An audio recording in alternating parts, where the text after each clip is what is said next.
Laptop का fan आवाज कर रहा है। ये नॉर्मल नहीं है। फैन के नॉइज हॉर्न के 3 बिग रीजंस होते हैं।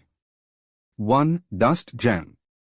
फैन ब्लेड्स में डस्ट जमा हो जाती है, एयर फ्लो ब्लॉक हो जाता है और फैन ज्यादा स्पीड में चलने लगता है। Result loud noise. 2. Fan bearing damage.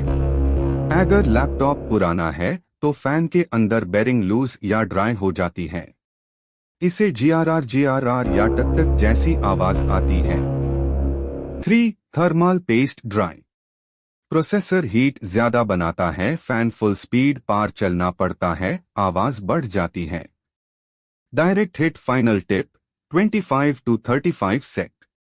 अगर फैन लगातार नॉइज करे तो उसको क्लीन, रिप्लेस या थर्मल पेस्ट चेक जरूर करवाओ, वरना मदरबोर्ड पर डायरेक्ट हीट डैमेज हो सकता है।